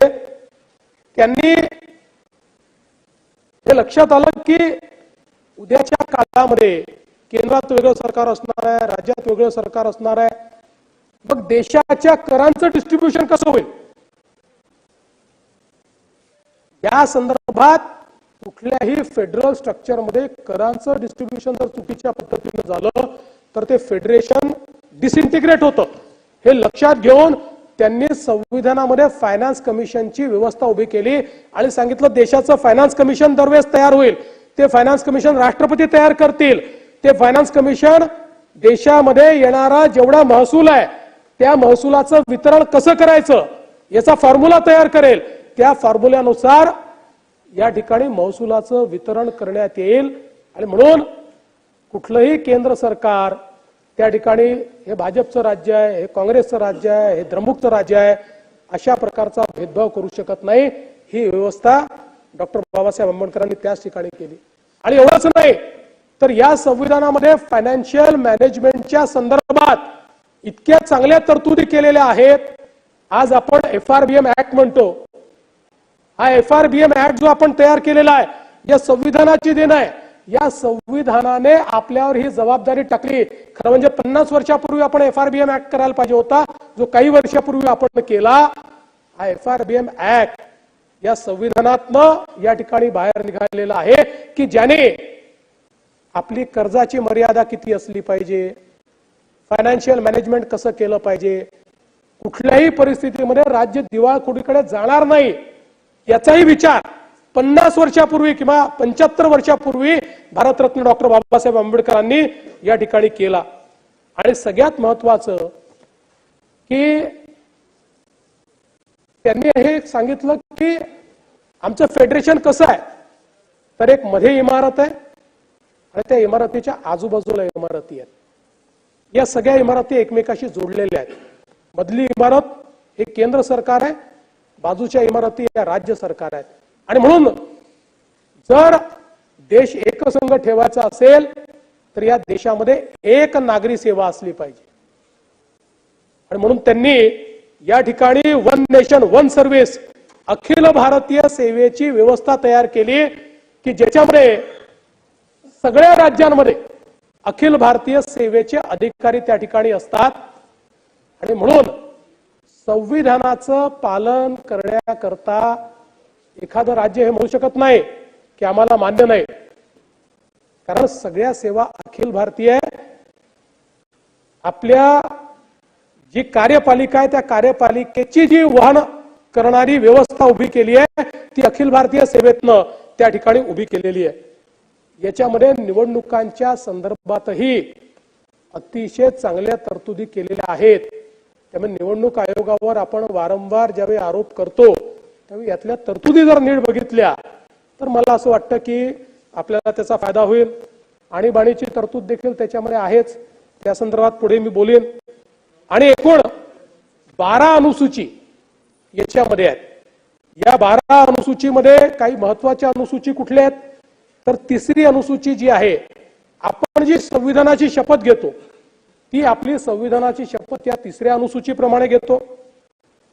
7वी जी अनुसूची आहे या 7व्या अनुसूचीने पॉवर ठरवून दिली आहे. केंद्राचे कुठले अधिकार आहेत, राज्याचे कुठले अधिकार आहेत आणि समवर्ती सूची म्हणजे ज्याच्यामध्ये राज्यालाही अधिकार आणि केंद्रालाही अधिकार आहेत. जिथे केंद्राचे अधिकार क्षेत्र आहे तिथले कायदे हे केवळ केंद्र सरकार बनवू शकतं. जे अधिकार राज्याचे आहेत तिथे केवळ राज्य सरकार कायदा बनवू शकतं. हा 2/3 राज्यांनी मिळून केंद्राला विनंती केली की आमच्याकरता कायदा करा तरच केंद्र कायदा करू शकतं, नाहीतर केंद्र तिथे काही करू शकत नाही. आणि समवर्ती सूची जी आहे या संदर्भातले कायदे केंद्र सरकारही करू शकतं, राज्य सरकारही करू शकतं. पण ज्यावेळेस केंद्र सरकार कायदा करेल त्यावेळी मग राज्य सरकारच्या कायद्यापेक्षा केंद्राचा कायदा हा वरचा मानला जाईल अशा प्रकारची व्यवस्था केली. 8वी अनुसूची ही भाषेच्या संदर्भात आहे.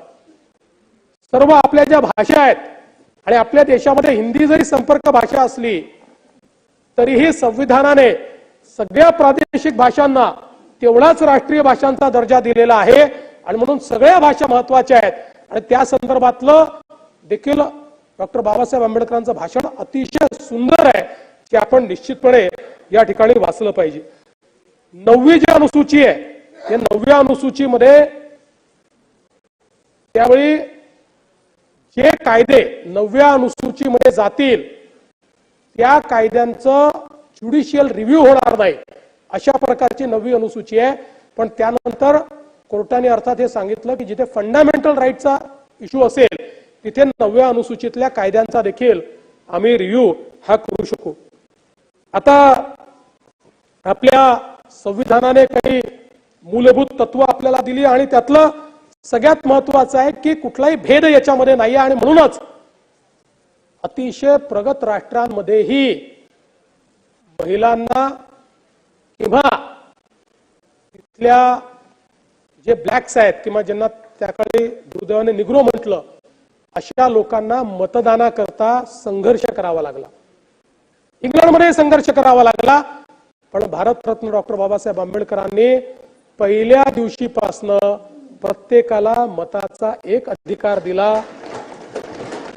आणि आपल्याला सांगितलं की राजा हा राणीच्या पोटातून पैदा होणार नाही, तो मताच्या पेटीतून पैदा होईल आणि प्रत्येकाला एका मताचा अधिकार असेल. हे भारतरत्न डॉक्टर बाबासाहेब आंबेडकरांनी आपल्याला सांगितलं. खरं म्हणजे आपल्याला माहिती आहे अमेरिकेतही अशा प्रकारचा भेदभाव होता. रशियाचं संविधान तयार झालं तेव्हाही विशिष्ट व्यक्तींना मतदानाचा अधिकार होता. पण भारतीय संविधानाने मात्र आपल्याला हा अधिकार पहिल्या दिवशीपासून या ठिकाणी दिला. आणि सगळ्यात महत्वाचं या संविधानाचं काही असेल तर शिकागो विद्यापीठातील एक अभ्यासक आहेत, त्यांनी प्रोफेसर टॉम जिन्सबर्ग यांनी संविधानावर अनेक पुस्तकं लिहिली आहेत. 1789 साली अमेरिकेचं संविधान बनलं. त्यानंतर एकूण बनलेल्या 190 संविधानाचा अभ्यास हा प्रोफेसर टॉम जिन्सबर्ग यांनी केलेला आहे. आणि ते असं म्हणतात, जेव्हा त्यांनी पुस्तक लिहिलं होतं त्यावेळेस त्यांनी म्हटलंय अमेरिकेच्या संविधानाला 200 पेक्षा जास्त वर्ष झाली. त्यांना असं आढळलं की अमेरिका आणि भारत ही दोनच संविधानं अशी आहेत की त्याच्या व्यतिरिक्त सरासरी प्रत्येक संविधानाचं आयुष्य हे फक्त 17 वर्ष राहिलेलं आहे. 17 वर्ष, ओनली 17 इयर्स. त्यानंतर ते पूर्ण बदललंय. फक्त अमेरिकेचं आणि भारताचं हे दोनच संविधान अशी आहेत की ज्या इकडे त्यांनी 200 पेक्षा जास्त वर्ष पूर्ण केले आणि आम्ही 75 पेक्षा जास्त वर्ष पूर्ण केले. आणि म्हणून तसं अनेकांनी सांगितलं आपल्या आजूबाजूच्या देशांमध्ये संविधान उरलं नाही, तिथे लोकशाही उरली नाही, पण भारताला एक असं संविधान मिळालं की 75 वर्ष झाली तरी ते पुण्य पुरातन, नित्य नूतन, चिर तरुण आणि तेवढंच प्रगल्भ अशा प्रकारचं संविधान ते आपल्याला मिळालेलं आहे. खरं म्हणजे या संविधानावर संकट नाही आली का? या संविधानावर अनेक संकट आली. आज जे संविधान बचावचा नारा देतात ना नाना भाऊ, संविधान कोणी काही करू शकत नाही. पण संविधान बचावचा नारा देण्याची वेळ कधी आली होती ते तुम्हाला मी सांगणार आहे.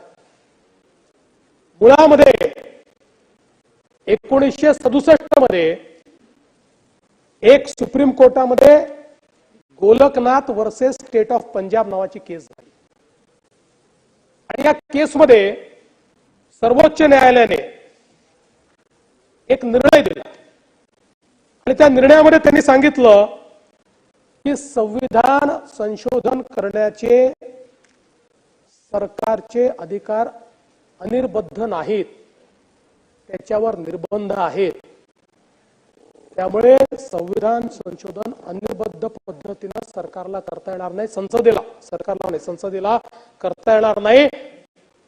तर संसदेवरही अशा प्रकारचे अमेंडमेंट करताना त्या ठिकाणी काही गोष्टी त्यांना करता येणार नाही. विशेषतः त्यात उल्लेख करत असताना त्यांनी सांगितलं मूलभूत हक्क या केसमध्ये सरकारच्या अमेंडमेंटमुळे मूलभूत हक्कावर गदा आलेली आहे आणि म्हणून तो कायदा त्या ठिकाणी रद्दबादल करत सरकारवर निर्बंध घातले. हे निर्बंध आल्याबरोबर स्वर्गीय श्रीमती इंदिराजींचं सरकार होतं. त्या सरकारने सांगितलं की नाही, आम्ही न्यायालयापेक्षा सुप्रीम आहोत आणि 24वी घटना दुरुस्ती केली आणि 24व्या घटना दुरुस्तीमध्ये त्या ठिकाणी सांगितलं की पार्लमेंटला ऍब्सोल्यूट पॉवर आहे, अनिर्बद्ध अधिकार आहे. आम्ही या संविधानाचा कुठल्याही प्रकारे बदल करू शकतो. कुठल्याही संविधानाच्या आर्टिकलमध्ये पाहिजे तो बदल आम्ही करू शकतो. म्हणजे गोलकनाथच्या केसमध्ये जे सर्वोच्च न्यायालयाने या ठिकाणी निर्णय दिला होता तो त्यावेळेच्या इंदिराजीच्या सरकारने पूर्णपणे उलट केला आणि सगळे अधिकार हे पार्लमेंट करू शकते, सरकार करू शकते, अशा प्रकारे त्यांनी केलं. त्याचवेळी 24व्या घटना दुरुस्तीनंतर पुन्हा 26वी घटना दुरुस्ती केली आणि त्यातही सांगितलं की सगळे अधिकार हे पार्लमेंटचे आहेत. संविधानाचं कुठलंही कलम हे आम्ही त्या ठिकाणी रद्द करू शकतो. या 24व्या घटना दुरुस्तीला Kesavananda Bharati versus state of Kerala याच्यामध्ये त्याला हे जे संशोधन झालं होतं त्याला अपीलमध्ये चॅलेंज करण्यात आलं. 13 जजेसचा बेंच बसला, 13 जजेसचा, 13 जजेस आणि 13 जजेसनी त्या ठिकाणी 7 एकीकडे झाले आणि 6 एकीकडे झाले आणि या 7 जजेसनी या ठिकाणी सांगितलं, पहिल्यांदा बेसिक स्ट्रक्चरची डॉक्ट्रिन आणली आणि त्यांनी सांगितलं की हो, पार्लमेंटला संविधानामध्ये बदल करण्याचा अधिकार आहे, पण या संविधानाचं एक बेसिक स्ट्रक्चर आहे, या बेसिक स्ट्रक्चरला हात लावण्याचा पार्लमेंटला अधिकार नाही. आणि अशा प्रकारे त्या ठिकाणी हे जे काही स्वर्गीय श्रीमती इंदिराजींनी 24 आणि 26वी घटना दुरुस्ती केली होती ती पूर्णपणे रद्दबादल केली आणि एक प्रकारे पुन्हा एकदा सुप्रमसी त्या ठिकाणी ही एस्टॅब्लिश केली. पण आपण आम्हाला सांगत होतात हे जज ते जज, म्हणून आपल्या माहिती करता सांगतो, हे 6 जजेस होते ज्यांनी असं म्हटलं होतं की नाही ही 24वी घटना दुरुस्तीच बरोबर आहे. त्यातले जे मुख्य जज होते A.N. रॉय, या A.N. रॉयना त्या काळामध्ये इंदिराजीच्या सरकारने सुप्रीम कोर्टातल्या 3 वरिष्ठ जजेसला डावलून त्यांना सुप्रीम कोर्टाचं चीफ जस्टिस केलं. कारण काय, तर त्यांच्या बाजूने डिसेंट नोट दिली होती.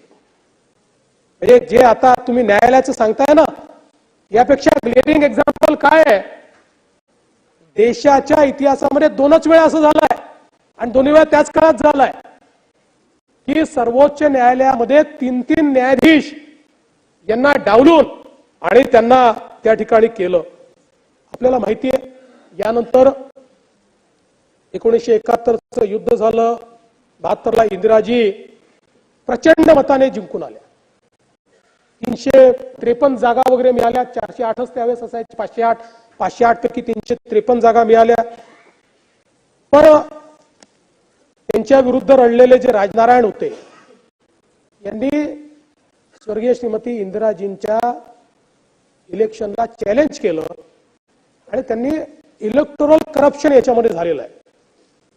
सरकारी अधिकाऱ्यांना निवडणूक प्रमुख बनवलेला आहे, सरकारी मशिनरी वापरलेली आहे, अशा विविध गोष्टींचा त्या ठिकाणी उल्लेख केला आणि हायकोर्टामध्ये ती केस चालली, साक्षी पुरावे झाले, देशाच्या पंतप्रधानांनाही हायकोर्टात जावं लागलं आणि 12 जून 1975ला जस्टिस जगमोहन अलाहाबाद हायकोर्टचे यांनी स्वर्गीय श्रीमती इंदिराजींची निवडणूक रद्द केली आणि 6 वर्षाची बंदी इंदिराजींवर निवडणूक लढण्याकरता घातली. त्याच्यावर इंदिराजी सर्वोच्च न्यायालयात गेल्या. तिथे जस्टिस के.व्ही. कृष्णा अय्यर होते. त्यांनी 12च दिवसांनी 14 जूनला निकाल दिला आणि त्याच्यामध्ये सांगितलं की अलाहाबाद हायकोर्टाचा निकाल प्रथम दर्शनी आम्हाला योग्य वाटतो, त्यामुळे आम्ही त्याच्यावर स्टे करणार नाही. पण अंतिम निर्णय होतपर्यंत इंदिराजी सभागृहाच्या सदस्य राहतील, तद्वतच प्रधानमंत्री राहतील, पण सभागृहाच्या वोटिंग मध्ये किंवा कामकाजात त्यांना सहभागी होता येणार नाही. अशा प्रकारचा त्यांनी निकाल दिला. हा निकाल कधी दिला? 24 जून 1975 आणि त्याच्या दुसऱ्याच दिवशी 25 जून 1975 इमर्जन्सी लागली. या देशामध्ये सुप्रीम कोर्टाने निकाल दिल्यानंतर तो मान्य नाही. या देशामध्ये इमर्जन्सी लागली आणि 1971 मध्ये युद्धाच्या काळामध्ये मिसाचा ऍक्ट तयार केला होता, maintenance of internal security act. नाना भाऊ, तुम्ही नाही, आमचे जयंतराव मगाशी म्हणाले ना की आपण जो एक कायदा तयार केला, जो जॉईंट सिलेक्ट कमिटीकडे आहे, तपासून घ्या तो कायदा. कुठल्याही मूलभूत अधिकाराचं एवढे हनन होत असेल तर मी कायदा परत घेईल. पण हा जो कायदा होता ना मिसा, कुठलाच मूलभूत अधिकार नाही, नो स्क्रुटिनी, नथिंग. मला वाटलं जितेंद्र आव्हाडांना आत्ताच्या आत्ता जेलमध्ये टाकायचं आहे, तर तेव्हा टाकू शकत होतो, आता नाही.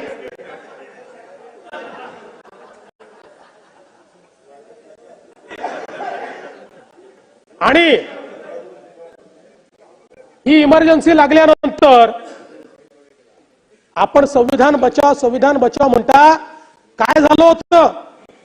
मूलभूत अधिकार कायद्याने डॉक्टर बाबासाहेब आंबेडकर म्हणतात मला सगळ्यात जास्त प्रिय मूलभूत अधिकार आहे, ते मूलभूत अधिकार सस्पेंड केले, अभिव्यक्तीचं स्वातंत्र्य समाप्त केलं, माध्यमांवर सेन्सरशिप, पेपर काढायचा असेल तर कमिटीकडे जाऊन पेपर त्या ठिकाणी दाखवावा लागायचा तर पेपर काढता यायचा, एक पुस्तक लिहायचं असेल तर त्या ठिकाणी सेन्सर बोर्ड तयार झालं होतं. अशा प्रकारची व्यवस्था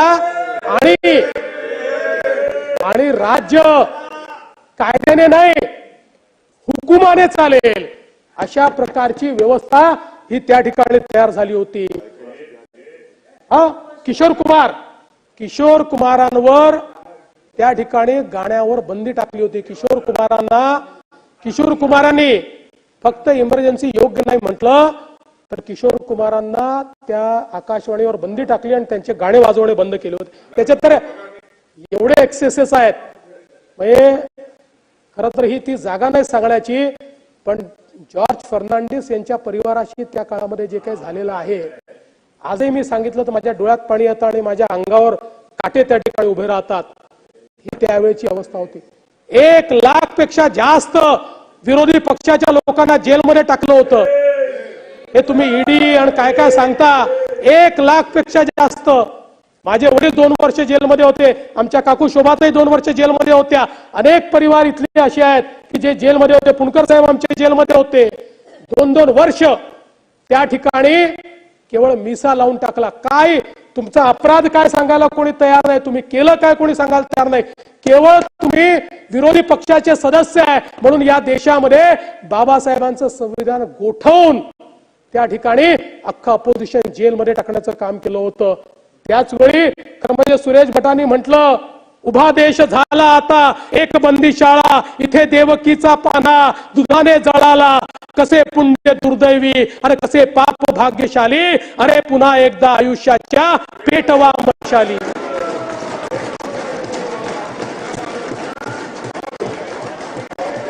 आणि एवढं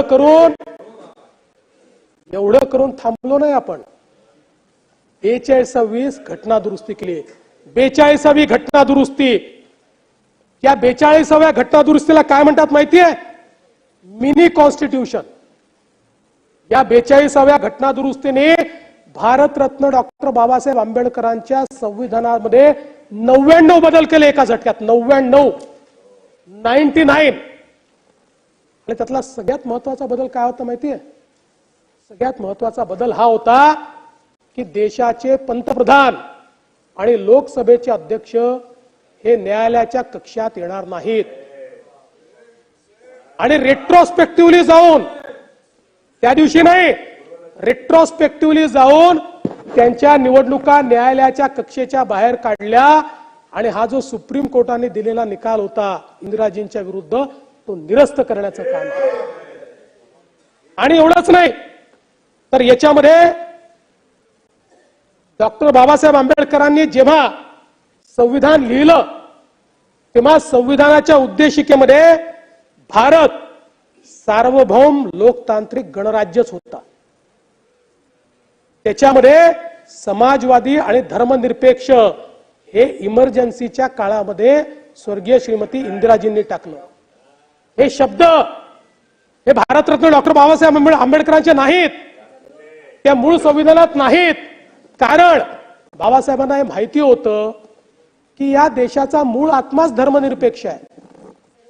या देशामध्ये कधीही या देशाच्या लोकांनी विशेषतः इथे राहणाऱ्या बहुसंख्य समाजाने, हिंदू समाजाने, भारतीय समाजाने जगावर कधीही तलवारीच्या जोरावर विजय मिळवण्याचा प्रयत्न केला नाही.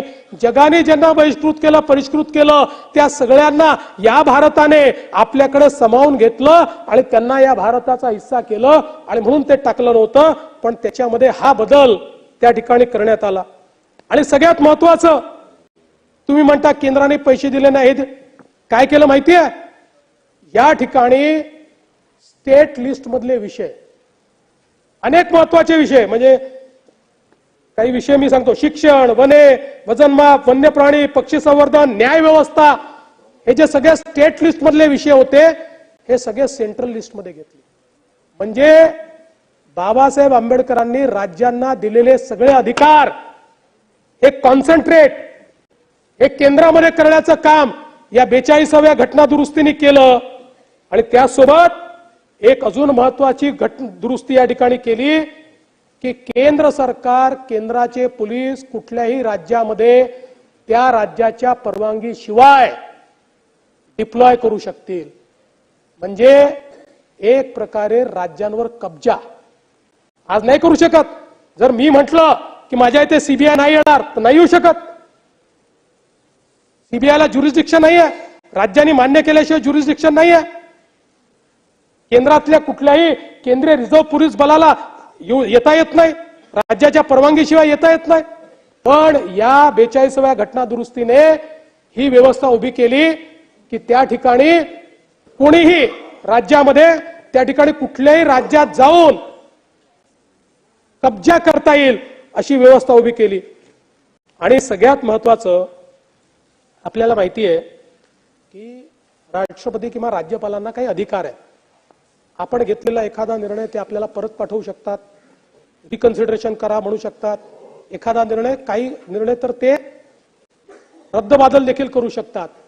पण या 42व्या घटना दुरुस्तीने सांगितलं, राष्ट्रपती कठपुतली, एकदा निर्णय घेतला आणि तो राष्ट्रपतीकडे गेला तर राष्ट्रपतींनी तो सहीच केला पाहिजे, मान्यच केला पाहिजे. No reconsideration, no rejection. म्हणजे याला म्हणतात कॉन्सन्ट्रेशन ऑफ पॉवर. हे जे सेपरेशन ऑफ पॉवर केलं होतं ना डॉक्टर बाबासाहेब आंबेडकरांनी, ते तहस नहस केलं आणि सगळे अधिकार आपल्याकडे घेण्याचं काम या निमित्ताने करण्यात आलं. आणि एवढंच नाही तर बाबासाहेब आंबेडकरांनी जे सांगितलं होतं, directive principle of state policy हे नंतर येईल, पहिल्यांदा मूलभूत अधिकार येतील. मूलभूत अधिकार आणि त्याकरता आर्टिकल 32, मी मगाशी त्यांचं भाषण वाचून दाखवलं, या अमेंडमेंटनी सांगितलं मूलभूत अधिकार नंतर, आधी directive principle of state policy येतील. आणि directive principle of state policy प्रमाणे आम्ही जर कायदे केले तर न्यायालयाला त्याच्यावर रिव्ह्यू करण्याचा अधिकारच असणार नाही. म्हणजे जे बाबासाहेबांनी सांगितलं भाषणामध्ये आर्टिकल 32, जे माझ्या सगळ्यात हृदयाच्या जवळचं आहे, त्या आर्टिकल 32 वापरण्याचा अधिकार हा या 42व्या घटना दुरुस्तीने काढून टाकला. नो रिट ज्युरिस्डिक्शन, हायकोर्टात नाही, सुप्रीम कोर्टात नाही, अशा प्रकारची व्यवस्था. म्हणजे न्यायालय, काय सांगता तुम्ही न्याय व्यवस्थेचं? न्याय व्यवस्था संपवून टाकली. या देशामधली न्याय व्यवस्था ही केवळ व्यक्तीच्या हातामध्ये केंद्रित करण्याचं काम हे या 42व्या घटना दुरुस्तीने या ठिकाणी केलं. आणि या आणि मग तीन नवीन directive principle of state policy तयार केले आणि ते करण्यामागचं कारण असं होतं की त्या 3 मुळे सगळ्या विषयांमध्ये केंद्र सरकारला कायदा करायचा अधिकार मिळाला आणि तो कायदा केल्यानंतर तो कायदा न्यायालयाच्या कक्षेच्या बाहेर गेला. हे या 42व्या घटना दुरुस्तीने केलं. आणि म्हणूनच म्हणजे 99 सगळी कलम सांगत नाही, पण प्रमुख कलम मी या ठिकाणी सांगितलेली आहे. त्यानंतर सरकार गेलं, जनता सरकार आलं, त्यांनी 44व्या घटना दुरुस्तीने यातल्या बऱ्याच गोष्टी ठीक केल्या. पण जनता सरकारला राज्यसभेमध्ये त्या ठिकाणी बहुमत नव्हतं, त्यामुळे पूर्ण रिव्हर्स जनता सरकार करू शकलं नाही. पण पुन्हा न्यायालयाने Minerva mills versus union of India या केसमध्ये पहिल्यांदा बेसिक स्ट्रक्चरचं जे डॉक्ट्रिन आहे हे डॉक्ट्रिन डिफाईन केलं. आणि आपण जर बघितलं तर हा प्रवास कसा आहे, गोलकनाथच्या केसमध्ये ज्युडिशियरीने सुप्रीमसी एस्टॅब्लिश केली. ती ज्युडिशियरीची सुप्रीमसी पार्लमेंटने म्हणजे स्वर्गीय श्रीमती इंदिराजींनी 24व्या घटना दुरुस्तीने निरस्त केली. पुन्हा केशवानंद भारतीमध्ये त्या ठिकाणी ज्युडिशियरीने आपली सुप्रीमसी सांगितली. 42व्या घटना दुरुस्तीने पुन्हा ती ज्युडिशियरीची सुप्रीमसी संपवली आणि पार्लमेंटची सुप्रीमसी सांगितली. पण मिनर्वा मिल्स केस यापेक्षा वेगळी आहे. मिनर्वा मिल्स केसने सांगितलं ज्युडिशियरी पण सुप्रीम नाही, पार्लमेंटही सुप्रीम नाही, केवळ आणि केवळ संविधान सुप्रीम आहे. आणि संविधानाची सभागृहाची सुप्रीम या कामकाजाची वेळ आजचं कामकाज संपेस्तोपर्यंत वाढवण्यात येत आहे.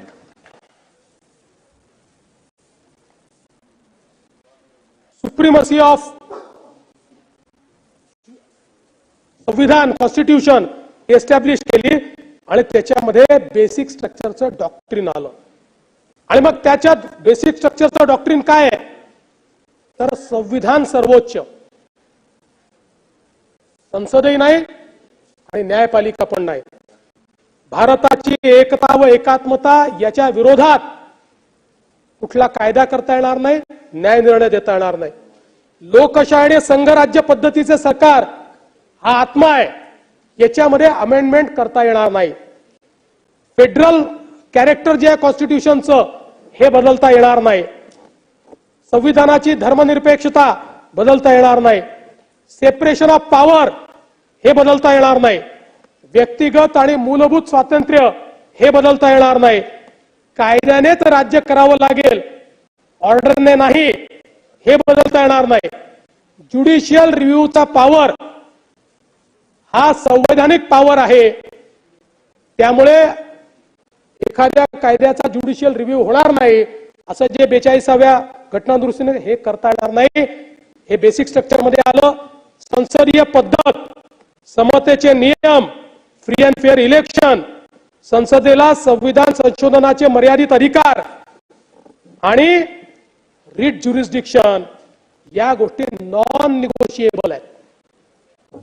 मिनर्वा मिल्स केसमध्ये सांगितलं या गोष्टी नॉन निगोशिएबल आहेत, याच्यामध्ये परिवर्तन करता येणार नाही. त्यामुळे संविधान बदलणार असा टाहो फोडणाऱ्यांनी आणि छाती बडवणाऱ्यांनी हे समजून घेतलं पाहिजे की आता संविधान बदलण्याचा अधिकार कोणालाच नाही. हे जे संविधान 1967 ते 1977 सातत्याने बदलण्याचं काम त्या कालखंडात झालं. त्यामुळे सुप्रीम कोर्टाने शेवटी हे लक्षात घेतलं की संविधानातली लवचिकता ही जर अशीच राहिली आणि याचं योग्य इंटरप्रिटेशन झालं नाही तर जे बाबासाहेबांनी सांगितलंय की कुठलंही संविधान वाईट नसतं, संविधान वागवणारे कसे आहेत याच्या आधारावर ते संविधान चांगलं किंवा वाईट ठरतं. हे 67 ते 77च्या काळात पाहिल्यानंतर या मिनर्वा मिलच्या केसमध्ये त्या ठिकाणी खऱ्या अर्थानं हा निर्णय झाला. आणि म्हणून लक्षात ठेवलं पाहिजे की आता जोपर्यंत चंद्र आणि सूर्य आहे तोपर्यंत भारताचं संविधान कोणीच बदलू शकत नाही. जयंतराव, पुढच्या निवडणुकांकरता नवीन काहीतरी कॉइन करा, नवीन नरेटिव्ह तयार करा. संविधानाला खतरा नाही आहे, खतरा झाला होता तो संपलेला आहे. आता कोणीही खतरा करू शकत नाही. त्यामुळे दुसऱ्या कुठल्या तरी गोष्टीवर आपली एनर्जी ही आपण खर्च करावी असं मला वाटतं. हा, दुसरी म्हणजे आपण बघा, फरक एवढाच आहे संविधानामध्ये की शहाबानोचा दिलेला निकाल बदलण्याकरता तुम्ही संविधान बदललं आणि 3 तलाक संपवण्याकरता आम्ही त्या ठिकाणी संशोधन केलं. आणि म्हणून सीतेची मुक्तता दाखवली आहे संविधानाने. सीतेची मुक्तता जी दाखवली आहे ना, ती या कारणाने त्या ठिकाणी संविधानाने दाखवलेली आहे. आपल्याला माहिती आहे 370 कलम हे ज्यावेळेस पंडित जवाहरलाल नेहरूंनी आग्रह केला की हे कलम घातलं पाहिजे, डॉक्टर बाबासाहेब आंबेडकरांनी सांगितलं मी ड्राफ्टच करणार नाही, I will not draft it. त्यांनी सांगितलं की तुम्ही त्या ठिकाणी रस्ते आमच्याकडनं बनवून घ्यायचे, रेशन आमच्याकडनं घ्यायचं, सोयी आमच्याकडनं घ्यायच्या, सगळ्या गोष्टी आमच्याकडनं घ्यायच्या आणि संविधानाचं स्वतंत्र संविधान आणि स्वतंत्र राष्ट्राचा दर्जा मिळवायचा हे मला मान्य नाही. आणि मग खूप त्याच्यावर चर्चा झाल्या आणि शेवटी मग डॉक्टर बाबासाहेब आंबेडकरांनी एकाच गोष्टीवर मान्यता दिली की हे कलम परमनंट असणार नाही, हे टेम्पररी असेल. आणि म्हणूनच ते बाबासाहेबांचं स्वप्न नरेंद्र मोदीजींनी पूर्ण केलं आणि 370 कलम हे त्या ठिकाणी संपवण्याचं काम केलं. म्हणजे 2015 पासून आपण संविधान दिवस पाळणं चालू केलं. हर घर तिरंगा, आता हर घर संविधान, अशा प्रकारचा आता आपण एक कार्यक्रम हातामध्ये घेतलेला आहे. आणि मला सांगताना आनंद वाटतो की आता आपल्या पाठ्यपुस्तकांच्याही कव्हरवर मागे किंवा आतमध्ये संविधानाची उद्देशिका आपण छापतो आहे, जेणेकरून आपल्या मुलांना ती वाचता आली पाहिजे. आणि एवढंच नाही तर आपण मूल्य शिक्षण सुरू करतोय. ही मूल्य संवैधानिक मूल्य आहे. आपल्या शालेय शिक्षणामध्ये संवैधानिक मूल्य शिकवण्याकरता आता आपण त्याचं देखील एक काम अत्यंत महत्वाचं सुरू केलेलं आहे. आपल्या 434 ITI मध्ये संविधान मंदिराची निर्मिती आपण केली आहे. मंत्रालयाच्या त्रिमूर्ती प्रांगणात संविधान मंदिर आपण त्या ठिकाणी तयार केलेलं आहे. आणि प्रत्येक तालुक्यामध्ये आपण संविधान भवन त्या ठिकाणी उभारणार आहोत. खरं म्हणजे जयंतराव आणि नानाभाऊ, आपण सांगितलं जज इकडे काय राज्यसभेचे सदस्य होतात वगैरे, परंपरा ही आजची नाही आहे काही. न्यायमूर्ती MC छागला 1947 ते 58 हे जज होते. त्याच्यानंतर मग राजदूत झाले आणि मग शिक्षण आणि परराष्ट्र मंत्री झाले काँग्रेसच्या सरकारमध्ये. न्यायमूर्ती KS हेगडे हे आधी राज्यसभेवर गेले, मग जज झाले, मग लोकसभेवर गेले. न्यायमूर्ती Koka Subbarao chief justice of India हे राष्ट्रपतीची निवडणूक त्यांनी लढवली. न्यायमूर्ती बहरुल इस्लाम काँग्रेसकडनं राज्यसभा, मग पुन्हा आसाम हायकोर्टात गेले, मग 1980 मध्ये निवृत्त झाले, पुन्हा सुप्रीम कोर्टात निवृत्ती झाली 83 मध्ये, मग पुन्हा लोकसभेचे उमेदवार झाले काँग्रेसचेच आणि मग काँग्रेसने पुन्हा राज्यसभेत पाठवलं.